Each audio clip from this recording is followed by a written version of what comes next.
तो ये D block का नेक्स्ट टॉपिक है इलेक्ट्रोड पोटेंशियल। मैं एक एक कर करके टॉपिक में आगे बढ़ता जा रहा हूं और मैं ऐसा सोच रहा हूं आपको हेल्प हो रही होगी। अब देखिए ये इलेक्ट्रोड पोटेंशियल जो है ये आपको ये भी बताएगा कि जो डी ब्लॉक के मेटल्स हैं उनकी रिएक्टिविटी ऑर्डर क्या है। Electrode potential actually aqueous medium में डिफाइन करता है रिएक्टिविटी ऑर्डर। अब जब एक्वस मीडियम की बात करते हैं, अब है तो मेटल सॉलिड और मेटल सॉलिड है एक्वस मीडियम में वो आयन होगा। अगर मेटल सॉलिड की बात कर रहा हूं, मैं मेटल सॉलिड की बात कर रहा हूं और एक्वस मीडियम में जाना है तो इसका मतलब क्या हुआ, वो आयंस के फॉर्म में होगा। तो ये मेटल है सॉलिड और ये किस फॉर्म में पहुंच रहा है, आयंस के फॉर्म में। कोई भी उसकी वैलेंसी हो सकती है, प्लस एन ले लिया मैंने, और एक्वस मीडियम एन इलेक्ट्रॉन। ये मतलब ये सॉलिड है और एक्वस मीडियम। पानी में मेटालिक रॉड लिया और उसको आयंस के फॉर्म में हम देख रहे हैं। सुनिए बात को ध्यान से, मेटल है, मेटल को हमने पानी में लिया एक्वस मीडियम में। Metallic rod is taken in aqueous medium. तो अब ये जो है पानी के अंदर आयंस में चेंज होना इसका, यानी ये प्लस एन ये आयंस के फॉर्म में चेंज हो रही है जो मेटालिक रॉड है वो। तो इससे इस तक का जो सफर है, इससे इस तक का जो सफर है उसे हम कैसे एनालाइज करेंगे, ये बात करनी है। और कहने का मतलब ये है कि अगर मेटालिक सॉलिड मेटालिक आयन के फॉर्म में जाता है तो उसमें कितना एनर्जी एक्सचेंज होता है, एनर्जी एक्सचेंज, कितना एनर्जी एक्सचेंज होता है। तो अब बात आती है कि ये कैसे पता लगाया जाए। इसको पता लगाने के लिए हमें कौन कौन सी स्टेप्स चाहिए। हमें चाहिए मेटल सॉलिड का कन्वर्जन मेटालिक गैस फॉर्म में, फिर मेटालिक गैस फॉर्म से उसका आयनाइजेशन, मेटालिक गैस फॉर्म से उसका आयनाइजेशन मतलब आयनाइजेशन पोटेंशियल या आयनाइजेशन एनर्जी, और उसके बाद उन आयंस का एक्वस मीडियम में डिसॉल्व होना। फिर सुनिए मेरी बात को, ये मेटालिक सॉलिड है, मेटालिक सॉलिड को मैंने कन्वर्ट किया मेटालिक गैस में यानी सब्लिमेशन। उसके बाद जो मेटालिक गैस है वो इलेक्ट्रॉन को लूज करेगा मतलब आयनाइजेशन एनर्जी, और जो मेटालिक आयंस बनेंगे वो एक्वस मीडियम में हाइड्रेट होंगे यानी एक्वस आयंस में कन्वर्ट होंगे, यानी वहां पर आएगा हाइड्रेशन एनर्जी। मैंने क्या क्या बताया, हीट ऑफ सब्लिमेशन या हीट ऑफ एटमाइजेशन। मैं भी एक एक बात को एक्सप्लेन करूंगा, पहले सुन लीजिए।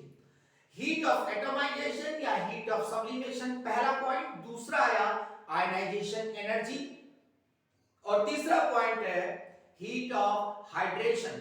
यानी इसका मतलब ये हुआ ये तीन जो एनर्जीज हैं उस पर ये पूरा डिपेंड करेगा मेटल सॉलिड का एक्वस आयंस में कन्वर्ट होना, एक्वस आयंस में कन्वर्ट होना। आप हमसे ये भी कह सकते हैं, आप हमसे ये कह सकते हैं जब हमने मेटालिक सॉलिड यहां डाला है, आयंस में कन्वर्ट हुआ है, तो यहां पर गैस की बात कहां से आ गई, गैस की बात कहां से आ गई। मैंने पहला सवाल आपको दिया है, हो सकता है आपके मन में ये आए या ना आए, लेकिन आना चाहिए कि जब मेटालिक सॉलिड है, यहां पर ये सॉलिड है और वो आयंस में कन्वर्ट हो रहा है, तो यहां एक्वस मीडियम है, गैस की बात कहां से आ गई। तो ये बात मैं बताऊंगा ऐसा क्यों, लेकिन उसके पहले ये बताना बहुत जरूरी है कि इस पूरे एक्सप्लेनेशन में जो भी मैं यहां इलेक्ट्रोड पोटेंशियल के बारे में डिस्कस करूंगा उसमें एक फैक्टर का बहुत बड़ा रोल है, और वो क्या है, आयनाइजेशन एनर्जी। आयनाइजेशन एनर्जी का बहुत बड़ा रोल है, और आयनाइजेशन एनर्जी का रोल जो है वो किस काम आता है, स्टेबिलिटी ऑफ ऑक्सीडेशन स्टेट में आता है। और हमें ऑक्सीडेशन स्टेट से यहां मतलब है, देखो ये प्लस, यहां पर देख लीजिए +2 है +4 है, ये क्या ऑक्सीडेशन स्टेट है। तो सबसे पहले मैं बात करना चाहूंगा कि आयनाइजेशन एनर्जी का यहां पे क्या काम है, उससे रिएक्शन के बारे में कैसे बात करेंगे। तो देखिए सबसे पहले हम ये एक छोटा सा, चाहे आप इसको क्वेश्चन समझ सकते हैं, चाहे इसको आप फैक्ट समझ सकते हैं, लेकिन ये बहुत ही इंपॉर्टेंट है आपके एग्जाम्स के लिए। देखिए यहां पर क्या हो रहा है, निकिल और प्लैटिनम, निकिल और प्लैटिनम जो है ये हमारे डी ब्लॉक के एलिमेंट हैं और एक ही ग्रुप के हैं। किसके? D8 के। D8 अगर देखेंगे आप, D8 में क्या क्या आता है, 3D सीरीज में निकिल आता है, फिर पैलेडियम आता है, फिर प्लैटिनम आता है। इसका मतलब ये जो एलिमेंट है वो किसका है? 3D सीरीज का है, और ये किसका है?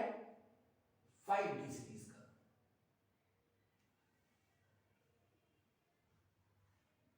ये निकिल जो है वो 3D सीरीज का है और ये 5D सीरीज का है। बहुत इंपॉर्टेंट बात है। देखिए अब यहां पर ये क्या बता रहे हैं, ये बता रहे हैं कि निकिल का जो +2 में कन्वर्जन है, निकिल का +2 में जो कन्वर्जन है, यानी आयनाइजेशन एनर्जी जो इसकी है 2.49 into 10⁻³ किलो जूल पर मोल। जरा देखिए आप यहां पर, देखिए बेटा जो आयनाइजेशन एनर्जी है निकिल की +2 में कन्वर्ट हो रहा है 2.49 into 10⁻³ किलो जूल पर मोल। प्लैटिनम के केस में कितना है? 2.66 into 10⁻³ किलो जूल पर मोल। सोचने की बात है। अब ये सोचने की बात है यहां पर कि भाई ये प्लैटिनम जो है अगले शेल में आ रहा है, न्यूक्लियस ये रहा, ये न्यूक्लियस रहा।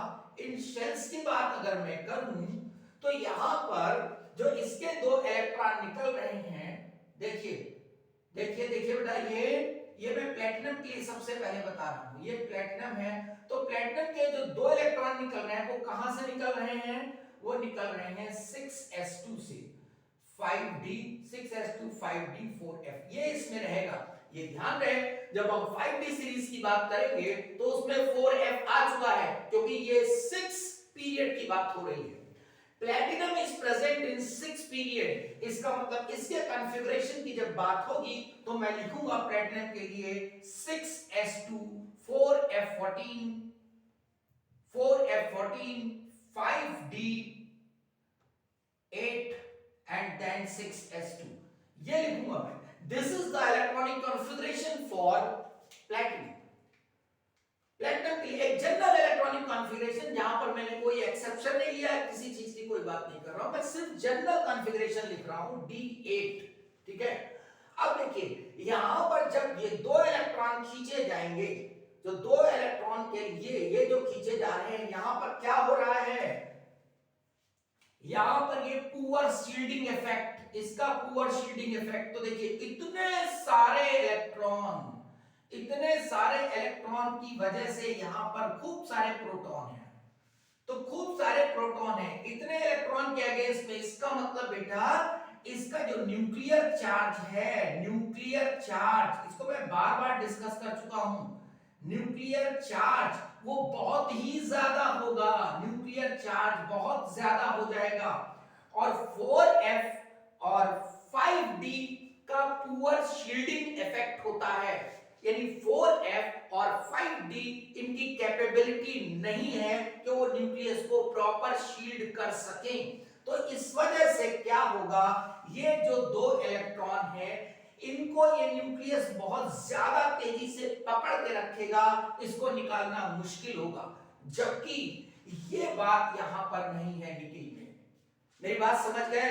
निकिल में इफेक्टिव न्यूक्लियर चार्ज बहुत कम है। निकिल में, मेरी बात को ध्यान से सुनिए, निकिल के केस में इफेक्टिव न्यूक्लियर चार्ज बहुत कम है, और इस वजह से यहां पर आयनाइजेशन एनर्जी कम है, और इसकी आयनाइजेशन एनर्जी प्लैटिनम में ज्यादा है, क्योंकि इन 2 इलेक्ट्रॉन को इसने, न्यूक्लियस ने बहुत तेजी से पकड़ के रखा हुआ है। क्योंकि एक तो यहां पर प्रोटॉन्स बहुत ज्यादा है तो अट्रैक्शन ज्यादा है, और ये जो F और D है इनका पुअर शील्डिंग इफेक्ट है, तो दोनों ही सपोर्ट कर रहे हैं इसको न निकलने में। यानी एक तो शेर ऊपर से बंदूक लिए हुए, तो वो दोनों इलेक्ट्रॉन को निकलने नहीं देगा। इसलिए क्या होगा, प्लेटिनम प्लस 2 जो है उसका बनना मुश्किल होगा। मेरी बात को अच्छे से समझ। तो Ni+2 और प्लेटिनम प्लस 2 में अगर देखा जाए तो कौन ज्यादा स्टेबल है, ये stability. This is the reason. अब एक बार इतना जो आपने सुना है इसको मैं एकदम कम शब्दों में बताता हूं। Due to high nuclear charge of platinum and poor shielding effect of 4f and 5d, these two electrons are tightly pulled by the nucleus, therefore it is difficult to lose these two electrons as in nickel।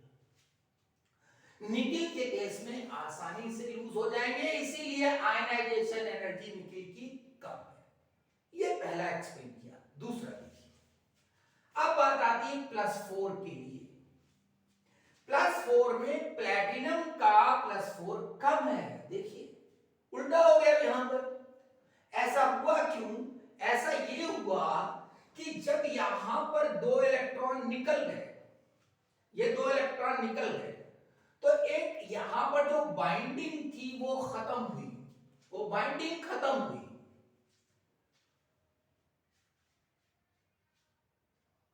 अब देखिए जब binding खत्म हो जाएगी तो अब electron कहां से निकलने हैं, इलेक्ट्रॉन D8 से निकलने। तो मैं D का बना रहा हूं, देखिए ये ऐसा स्प्लिटेड फॉर्म 1 2 3 4 5 6 7 8। अब ये 2 अनपेयर्ड इलेक्ट्रॉन हैं, ये निकल जाएंगे, ये वाले इलेक्ट्रॉन निकल जाएंगे। ये T2G है और ये EG है, यानी EG ऑर्बिटल में जो 2 इलेक्ट्रॉन हैं वो निकल जाएंगे। अब आप ये कहेंगे तो ये कम क्यों हो गया? ये कम इसलिए हो गया क्योंकि यहां से इलेक्ट्रॉन निकलने हैं, ये अब यहां से निकलने हैं, तो यहां से निकलने के लिए जो यहां 4f के इलेक्ट्रॉन हैं ये क्या कर रहे हैं, इसको रिपेल कर रहे हैं। ये इनको रिपेल कर रहे हैं, इतने सारे इलेक्ट्रॉन है इसको रिपेल कर रहे हैं, तो आयनाइजेशन एनर्जी कम हो गई। This is the logic. इसके हटने के बाद ये 2 अनपेयर्ड इलेक्ट्रॉन हैं जिनको क्या कर रहे हैं, जो ये 4f के इलेक्ट्रॉन है ये इसको रिपेल कर देंगे, यानी आसानी से +4 बन गया। जबकि निकिल के केस में यहां 4f नहीं है तो उसको रिपेल्शन नहीं मिलेगा। मेरी बात समझ गए? निकिल के केस में न्यूक्लियस के करीब होगा, अट्रैक्शन फोर्स ज्यादा होगा, 4f के इलेक्ट्रॉन नहीं है जो उनको रिपेल कर सके, इसलिए प्लेटिनम +4 का बनना आसान, निकिल +4 का बनना मुश्किल। यानी यहां पर ये स्टेबिलिटी ऑर्डर। फिर बताता हूं एक बार, स्टेबिलिटी, और इसीलिए जो प्लेटिनम होता है ये पाया जाता है K2PtCl6 के फॉर्म में, या आप कह सकते हो H2PtCl6 के फॉर्म में। एक्वारेजिया से ये बनता है, ये एक्वारेजिया से HNO3+HCl जो है नीसेंट क्लोरीन बनाता है, नीसेंट क्लोरीन प्लेटिनम से रिएक्शन करेगा और जब HCl करेगा तो H2PtCl6 बन जाएगा। यहां पर प्लेटिनम की जो ऑक्सीडेशन स्टेट है वो +4 है। ये बहुत इंपॉर्टेंट बात है। मैंने क्या बताया? मैंने बताया जो प्लेटिनम के केस में 4f के इलेक्ट्रॉन हैं, ये 4f के इलेक्ट्रॉन इन 2 इलेक्ट्रॉन को रिपेल कर देंगे, कहेंगे जाओ यहां से, और जब कहेंगे जाओ यहां से इन दोनों इलेक्ट्रॉन को निकाल देंगे तो ये +4 आ जाएगा। जबकि निकिल के केस में ये इलेक्ट्रॉन नहीं है, और क्योंकि ये इलेक्ट्रॉन और करीब होगा निकिल के केस में न्यूक्लियस के, तो वहां पर अट्रैक्शन फोर्स ज्यादा होगा। तो मैंने जो ये डिस्कस किया आपको वो क्यों किया? वो इसलिए किया कि जब हम बात करेंगे इस एनर्जी कन्वर्जन की, किस एनर्जी कन्वर्जन की, मेटल सॉलिड से मेटल आयन के कन्वर्जन की बात करूंगा मैं जब, तो हमें आयनाइजेशन पोटेंशियल की बात करनी होगी, क्योंकि ये आयंस में जा रहा है। तो आयनाइजेशन पोटेंशियल या ionisation energy, this is the most important factor to discuss the electrode potential. Okay, अब मैं इसको हटा रहा हूं। अब देखिए, मैं आपको ये बताता हूं कि ये जो टर्म लिया गया है, देखिए बेटा, ये मैंने लिया मेटल सॉलिड। अब पहले, सबसे पहले मैं बताने जा रहा हूं आपको कि जब हम किस रिडक्शन की बात कर रहे हैं, +2 आयन के reduction potential, electrode reduction potential की बात कर रहे हैं। आप चाहे ये कहिए मेटल का कन्वर्जन +2 में या +2 का कन्वर्जन मेटल में। तो देखिए, मेटल सॉलिड हमारे पास है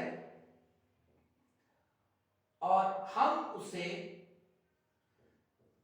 मेटल गैसीय स्टेट में पहले कन्वर्ट करेंगे। मैं भी बताऊंगा कि गैसीय स्टेट क्यों ले रहे हैं, ये मैं बताऊंगा आपको। देखिए, अब मेटल गैसीय स्टेट लिया, ये सॉलिड है, ये सॉलिड और ये गैस। अब जब मेटल गैस लिया तो ये आयंस में कन्वर्ट हुआ, आयंस में कन्वर्ट हुआ। अब मेरा बेटा, ये जो आयंस में कन्वर्ट हुआ, अब इसको जो है जरा पानी वानी पिलाया जाए, यानी इसको लिखा जाए। अब ये बना एक्वस। अब पानी डाला तो ये एक्वस हो गया, यानी उसके अंदर डिसॉल्व हो गया। अब मेरे पास ये 3 स्टेप हैं। इन 3 स्टेप के बारे में बात करते हैं। देखिए, पहली बात, ये सॉलिड से कन्वर्जन है गैसीय स्टेट में, इसको कह सकते हैं हम हीट ऑफ सब्लिमेशन, या ये भी कहा जा सकता है हीट ऑफ एटमाइजेशन। अगर हीट ऑफ एटमाइजेशन की डेफिनेशन में जाएंगे तो वो क्या कहती है, the energy which is required to isolate 1 mole of gaseous from native form. इसका मतलब 1 मोल अगर गैसीय स्टेट किसी नेटिव फॉर्म से निकालते हैं, उसमें जो एनर्जी कंज्यूम होती है उसको हम कहते हैं हीट ऑफ एटमाइजेशन। तो मेरा बेटा, यहां पर ये पॉजिटिव होगा, पॉजिटिव इसलिए क्योंकि ये एंडोथर्मिक स्टेप है, हमें इतनी एनर्जी की जरूरत पड़ेगी। अब बात आती है यहां पर भी इलेक्ट्रॉन निकालने की बात है, तो आयनाइजेशन एनर्जी या आयनाइजेशन एंथैल्पी, ये भी स्टेप एंडोथर्मिक है, ये भी स्टेप एंडोथर्मिक है, ये ध्यान रहे। ये एंडोथर्मिक, ये भी एंडोथर्मिक है। और अब बात आती है इसकी हीट ऑफ हाइड्रेशन। जब हम किसी आयन को पानी में लेंगे तो 1 मोल ऑफ एक्वस आयन बनेगा। The energy which is release during this process, the energy which is release during this process is known as heat of hydration, heat of hydration.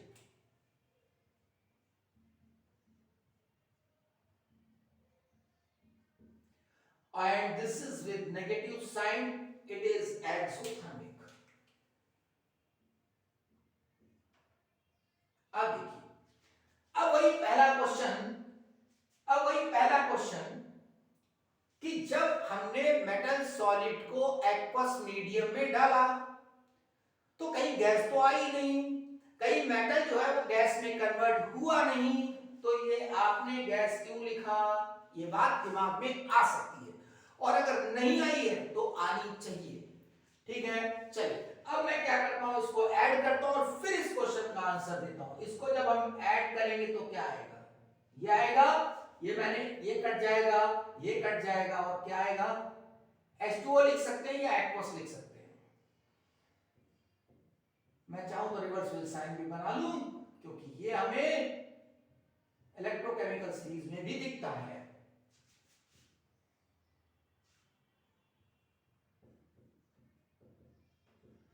Plus n electron.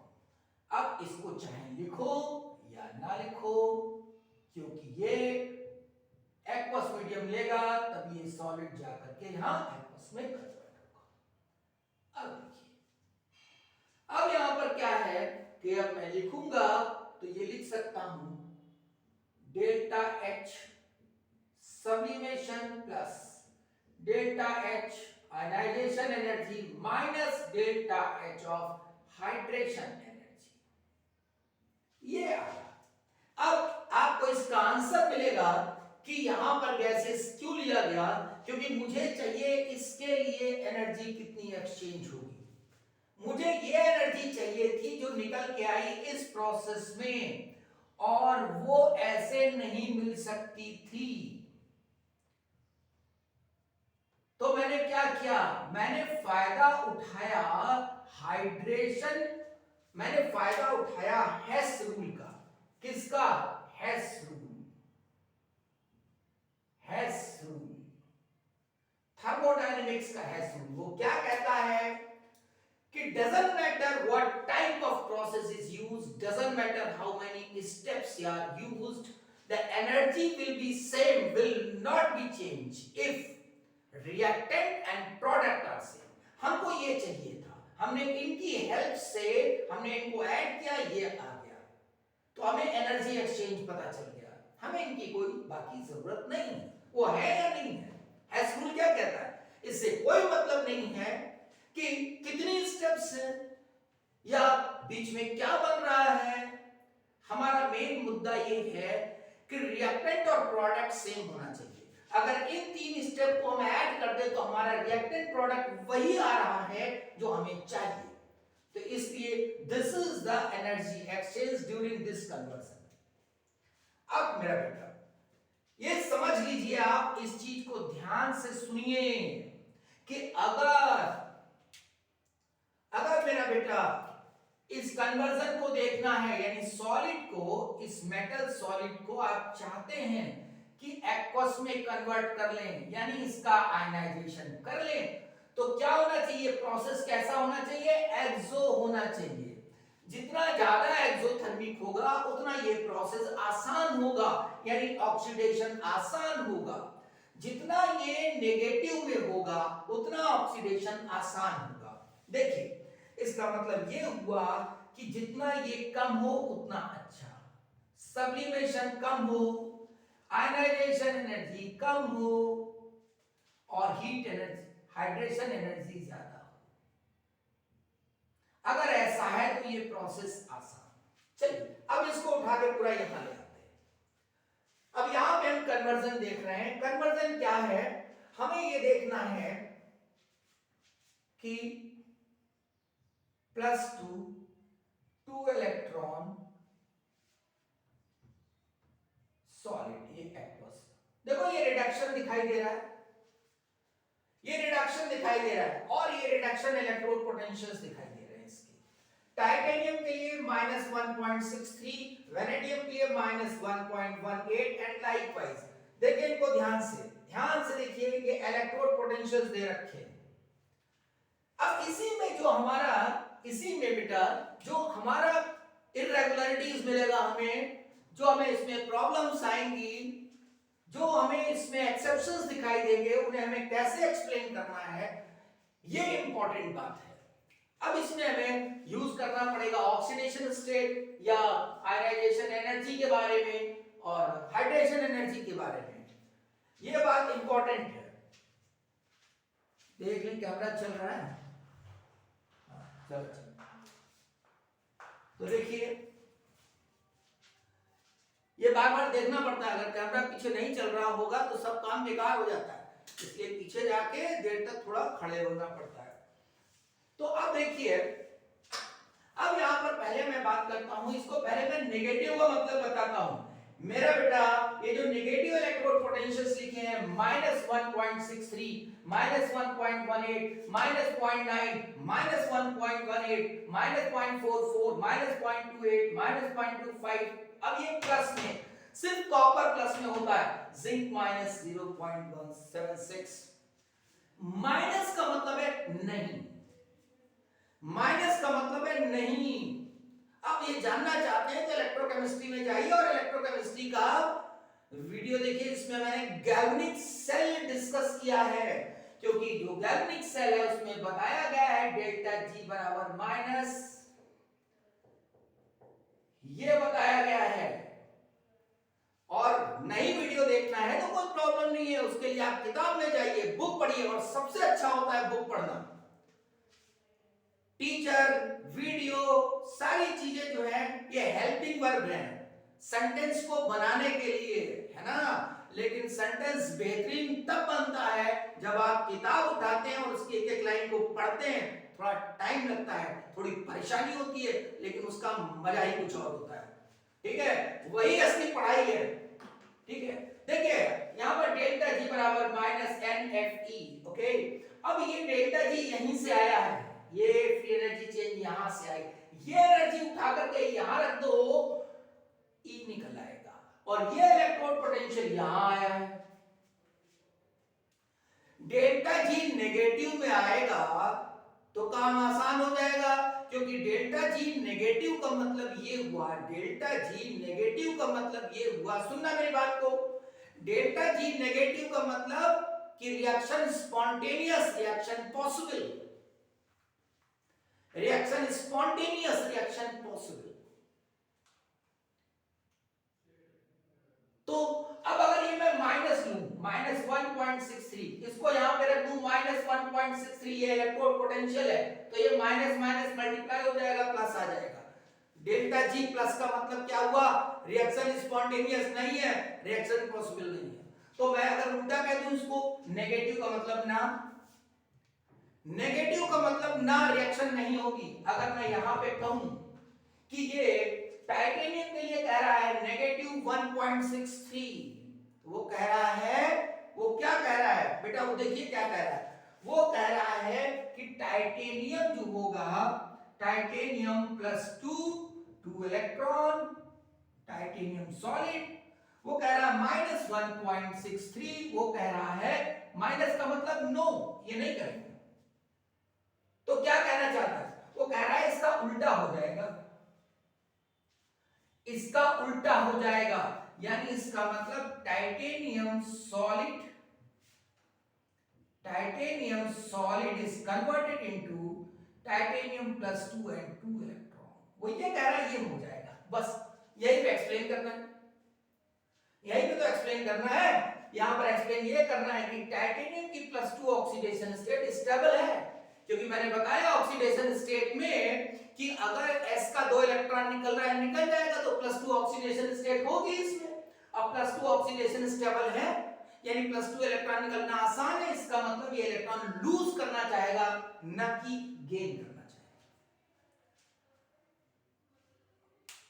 तो अब यहां से ये बात पता चल गई, इससे ये पता चला ये माइनस, ये माइनस, ये माइनस, ये माइनस, ये माइनस, ये माइनस, ये माइनस, ये माइनस, ये सारे माइनस वाले क्या करेंगे, प्लस 2 में कन्वर्ट होना चाहते हैं। जिंक के बारे में देख लीजिए, जिंक में क्या होता है, D10S2 होता है, D10S2 होता है, 2 इलेक्ट्रॉन लूज कर देगा, D10 मिला, D10 क्या होगा, स्टेबल, D10 क्या हुआ, स्टेबल।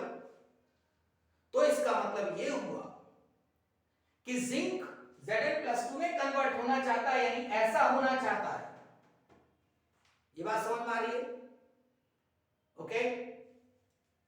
तो ये बात, जो जितने भी नेगेटिव वाले हैं, यानी वो प्लस 2 में जाना चाहते हैं, ठीक है, ओके। अब मैं यहां पर इसको बिगाड़ रहा हूं, ये बस मैं आपको बता दूं, इतनी बात समझा दूं, उसके बाद इसको हटाता हूं। क्यों, बुक कहती है, एनसीईआरटी बुक कहती है और सारी बुक्स कहती हैं कि इसमें इतनी इरेगुलरिटी इसलिए है, देखिए यहां पर बेटा मैंने रेड कलर लगाया है यहां पर, पहले क्या माइनस 1.63, माइनस कम हुआ, फिर कम हुआ, फिर यहां बढ़ गया, इसका मतलब Mn इंपॉर्टेंट हो गया।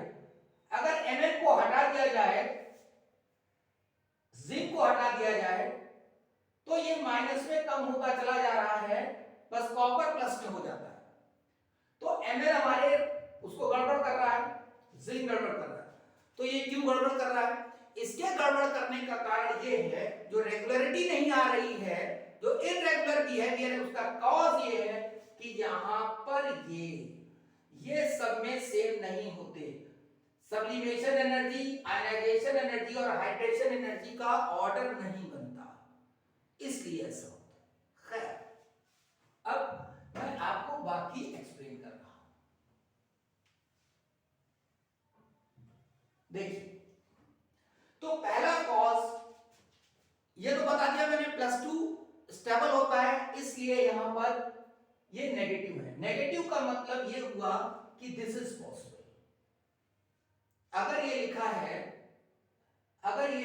बेटा +2 एक्वस 2 इलेक्ट्रॉन मेटल सॉलिड, अब इसका इलेक्ट्रोड पोटेंशियल नेगेटिव में है, तो हम ये कह सकते हैं कि इसमें ये पॉसिबल है। क्या ये पॉसिबल होगा बेटा? देख ध्यान से सुन लो, मेटल सॉलिड इसमें कन्वर्ट हो जाएगा, +2 एक्वस 2 इलेक्ट्रॉन इसमें कन्वर्ट होगा। अगर इसका नेगेटिव है तो ये पॉजिटिव होगा, तो जितने में भी ये नेगेटिव है आप मोटा मोटा समझ लीजिए कि सब में क्या होगा, +2 स्टेबल होगा। यानी ये स्टेबल है, ये स्टेबल है, इसलिए ये इधर आना चाहता है। ये बात हो गई, समझ गए? चलिए, अब यहां तक बात समझ गए। अब देखिए यहां पर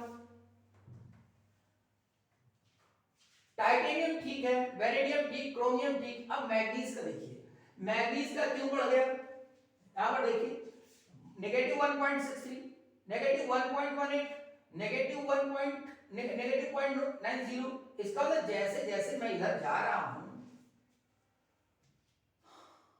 जैसे जैसे जा रहा हूं, तो कुछ वो ऐसी बात कह रहा है कि +2 की स्टेबिलिटी कम हो रही है। भाई अगर ज्यादा नेगेटिव है तो इसका मतलब ये हुआ कि वो +2 में कन्वर्ट होना चाहता है। नेगेटिव है, अगर नेगेटिव है तो इसका मतलब वो +2 में कन्वर्ट होना चाहता है। ज्यादा नेगेटिव है तो बहुत तेजी से +2 में कन्वर्ट होना चाहता है। तो इसका मतलब क्या हुआ? जैसे जैसे हम इधर से इधर जा रहे हैं, इससे इसमें आए, इससे इसमें आए, तो +2 में कन्वर्ट होने की टेंडेंसी कम हो गई। सोच के देखिएगा। अब अचानक से यहां ऐसा क्या हुआ कि नेगेटिव बढ़ गया। देखिए -1.18 हो गया, इसका मतलब +2 में कन्वर्ट होने के चांसेस बढ़ गए, क्योंकि देखिए D5S2Mn का होता है। D5S2, जैसे ही हम Mn+2 लिखेंगे तो क्या हो जाएगा, D5S0 +2 इलेक्ट्रॉन। देखिए इसका D5S2 2 इलेक्ट्रॉन निकाल दिए, ये स्टेबल हो गया, यानी स्टेबल है। तो जितना ज्यादा नेगेटिव होगा, नेगेटिव में वैल्यू जितनी ज्यादा होगी, +2 की स्टेबिलिटी उतनी ज्यादा होगी। Higher the value of negative electrode potential, +2 will be more stable. Okay, चलिए अब आगे चलते हैं। यहां पर सेम ट्रेंड है। अब कॉपर की बात करते हैं। कॉपर में पॉजिटिव क्यों हुआ? कॉपर में पॉजिटिव होने का मतलब देखिए क्या है। चलो पहले जिंक को भी बात कर लेते हैं। जिंक की बात कर लेते हैं। देखो यहां पर नेगेटिव कम होता जा रहा है, कम होता जा रहा है, कम होता जा रहा है। यहां पर नेगेटिव, फिर नेगेटिव में वैल्यू बढ़ गई। इसका मतलब यहां पर +2 स्टेबल है, यहां पर +2 स्टेबल है, यहां पर +2 स्टेबल है, और यहां पर भी +2 स्टेबल है। देखो जितने नेगेटिव हैं सब में +2 स्टेबल है, लेकिन ये इसमें बहुत ज्यादा स्टेबल है।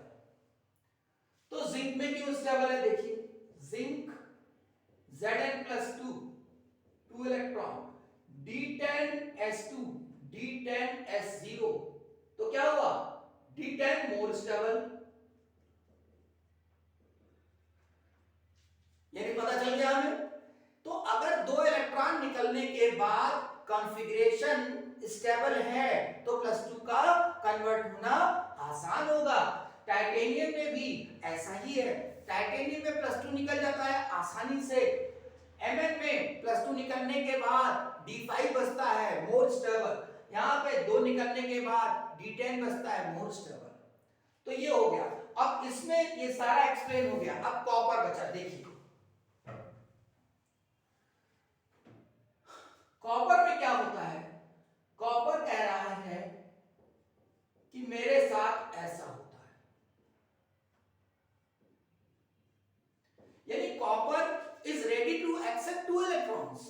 वो देखिए प्लस में आ रहा है, इसका प्लस 0.34 वोल्ट इलेक्ट्रॉन पोटेंशियल। इसका मतलब क्या हुआ, इसका मतलब ये हुआ कि हम जो लोग डिस्कस कर रहे थे यहां पर, अगर ऐसे लिख लें इसको बेटा, ध्यान से देखना, ये मैंने ऐसे लिख लिया तो ये पॉसिबल नहीं है, और अगर ये पॉसिबल नहीं है इसका मतलब क्या हुआ, ये पॉसिबल नहीं है इसका मतलब क्या हुआ कि यहां पर एक्सोथर्मिक नहीं है, ये जो है रिएक्शन एक्सोथर्मिक नहीं है। अगर ये पॉसिबल नहीं है तो ये एक्सोथर्मिक नहीं है, तो एक्सोथर्मिक का मतलब क्या हुआ, एक्सोथर्मिक नहीं है, एक्सोथर्मिक नहीं है इसका मतलब कि ये जो एनर्जीज थी सब्लिमेशन, अब ध्यान से सुनिए, सब्लिमेशन एंडोथर्मिक, आयनाइजेशन एंडोथर्मिक, इसका सम जो है वो ज्यादा है इससे। मेरी बात समझ गए ना, यानी कि हीट ऑफ सब्लिमेशन और heat of ionisation energy is not compensated by hydration energy. अगर हाइड्रेशन एनर्जी इनसे ज्यादा होती तो ये नेगेटिव में आता, तो ये फीजिबल हो जाता, तो ये पॉसिबल हो जाता, लेकिन इसका पॉजिटिव होना यानी ये एक्सोथर्मिक नहीं है, तो इसका मतलब एनर्जी कैसी होगी, यहां पर प्लस में आएगी, तो इसका मतलब ये कम है और ये दोनों ज्यादा है। तो कॉपर के केस में क्या कहेंगे, सुनिए, कॉपर के केस में क्या होता है, दिस इज पॉसिबल, ये पॉसिबल है, यानी रिडक्शन पॉसिबल है, यानी इसका मतलब ये हुआ कि Cu++ is reduced in Cu solid, यानी कॉपर का ऑक्सीडेशन पॉसिबल नहीं है। ऑक्सीडेशन पॉसिबल नहीं होने का कारण क्या है कि this step is not exothermic, यानी एक्सोथर्मिक नहीं है, इसका मतलब ये वाला नेगेटिव में नहीं आ रहा है। नेगेटिव में नहीं कब आएगा, जब इन दोनों का सम ज्यादा होगा इससे। तो क्या कहोगे कि sum of sublimation or ionization energy is not compensated by hydration energy, therefore this step is not possible, then the Cu++ is reduced, यानी copper solid is not capable to reduce anything. तो अब क्या हुआ, यहां पर बात की जाए तो जिंक क्या होगा, रिड्यूसिंग एजेंट, जितने ये नेगेटिव वाले हैं सब रिड्यूसिंग एजेंट हैं, सारे रिड्यूसिंग एजेंट हैं। लेकिन अगर मैं बात करूं कॉपर की, तो कॉपर जो सॉलिड होगा, कॉपर सॉलिड क्या करेगा, कॉपर बेचारा Cu++ बेचारा क्या हो जाएगा, रिड्यूस हो जाएगा, रिड्यूस हो जाएगा, इसका मतलब जो कॉपर होगा वो ऑक्सीडाइजिंग एजेंट की तरह काम करेगा, यानी Cu++ जो है वो इलेक्ट्रॉन ले लेगा, एक्सेप्ट कर लेगा। मेरी बात समझ गए, चलिए ये बात यहां से क्लियर हो गई होगी। ये जो दो ग्राफ इस तरह बने हुए हैं इसका कुछ और खास मतलब नहीं है, ये जो आपका इलेक्ट्रोड पोटेंशियल के हिसाब से इसका इलेक्ट्रोड पोटेंशियल जो मैंने एक्सप्लेन कर दिया है, बस ये कैलकुलेटेड वैल्यूज दे रखी हैं और ये ऑब्जर्व्ड वैल्यूज हैं। तो वो यही बात है कि जो कैलकुलेटेड वैल्यूज आती हैं वो ऑब्जर्व्ड से अलग है, ठीक है। वो किस बिना पे हैं, आयनाइजेशन एनर्जी और stability of oxidation state, hydration energy, इसके साथ बात की जाती है। अब देखिए ये मैंने लिख रखा है यहां पर +3 के लिए, इसमें कुछ ज्यादा है नहीं, बस समझ लीजिए थोड़ा, +3 एन इलेक्ट्रॉन +2,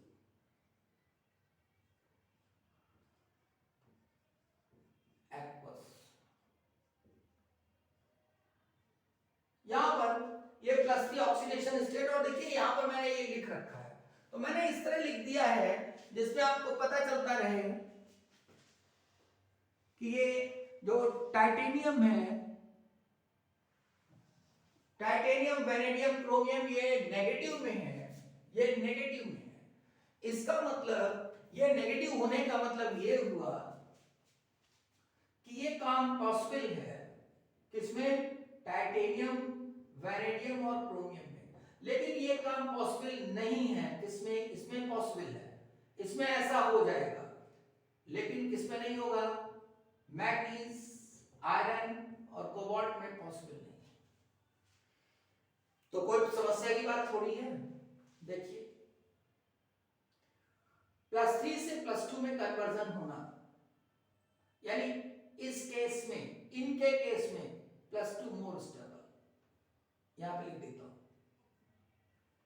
+2 मोर स्टेबल, बस, और कुछ सोचने की जरूरत नहीं, मोर स्टेबल। और इन तीनों के केस में +3 more stable.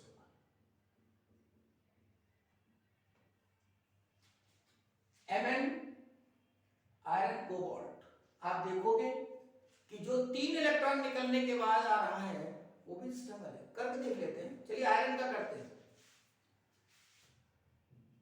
Iron, ferrous and ferric, एक इलेक्ट्रॉन निकला, एक इलेक्ट्रॉन निकला। यहां पर देखिए S2D6, यह आ गया D6, 2 इलेक्ट्रॉन निकल गया। S2D6 हो सकता है थोड़ा देखने में परेशानी हो, तो देखो S2 यहां पर 0 हो गया, 2 इलेक्ट्रॉन निकल गया, ये हुआ। अब यहां पर एक इलेक्ट्रॉन निकल रहा है तो क्या हो जाएगा, D5S0। तो देखो बेटा यहां पे 2 इलेक्ट्रॉन निकला, D6 आया, लेकिन +3 मोर स्टेबल है, इसका देखिए +3 more stable, D5 more stable. तो आप बस ये मोटा मोटा दिमाग में रखो कि टाइटेनियम, वेनेडियम, क्रोमियम के केस में क्या है, +2 मोर स्टेबल होगा, तो इसका मतलब ये फिजिबल होगा। नेगेटिव है ना, तो अब देखिए ये नेगेटिव है, मैंने क्या किया, एक सेकंड में जरा सोच लो, एक सेकंड बेटा, +3 +2 टाइटेनियम, वेनेडियम और क्रोमियम में, तो नेगेटिव का मतलब ये पॉसिबल नहीं।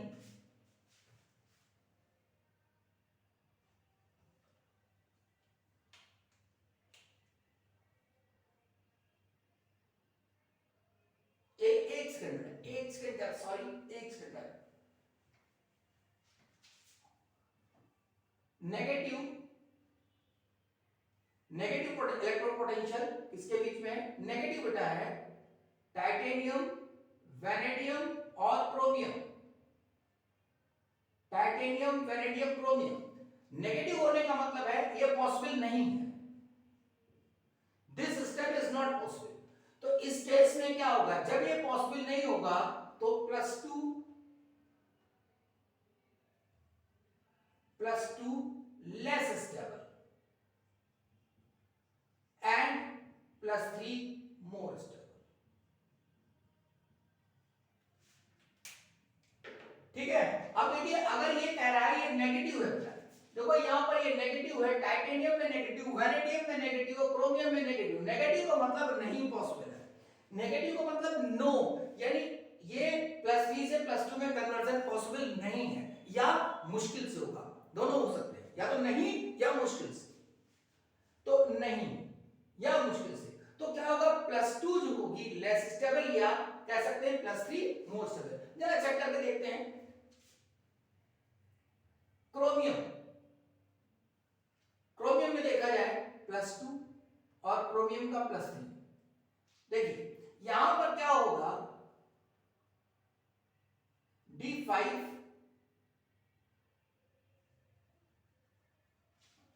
क्रोमियम, D5S1, ये होता है क्रोमियम का आउटर मोशन। अब क्रोमियम +2, तो एक इलेक्ट्रॉन यहां से निकाल दो, एक यानी D4 हो गया, ये D4 हो गया।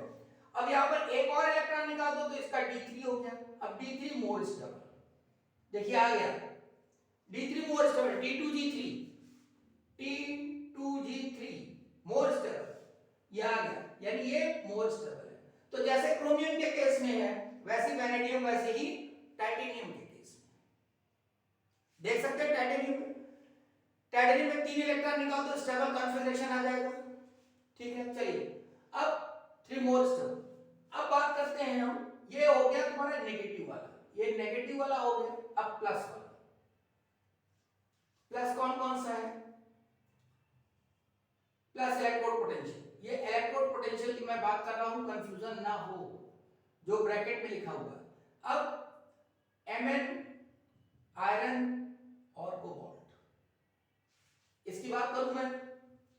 अब यहां पर कह रहा है प्लस, इसका मतलब ये पॉसिबल है, प्लस का मतलब पॉसिबल है,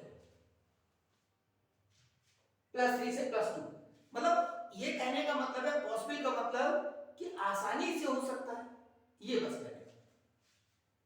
तो +3 से +2,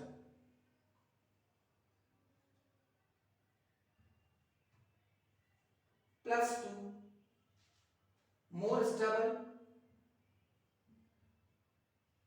एंड +3 लेस स्टेबल, हो गया, ठीक है। +3 लेस स्टेबल। Mn को जरा देख लिया जाए, आसपास का होता है बेटा, आसपास का, दोनों में ही स्टेबल कॉन्फ़िगरेशन मिल सकते हैं। तो Mn D5 S2, अब D5S2 है Mn, और Mn+2 की बात करें अगर तो क्या हो जाएगा? D5S0 Mn+3 D4S0। अब देखिए यहां पर हमें दिखाई दे रहा है कि जो ये Mn ये वाला दिया है ये मोर स्टेबल है, कॉन्फ़िगरेशन मोर स्टेबल, और ये लेस स्टेबल आ रहा है।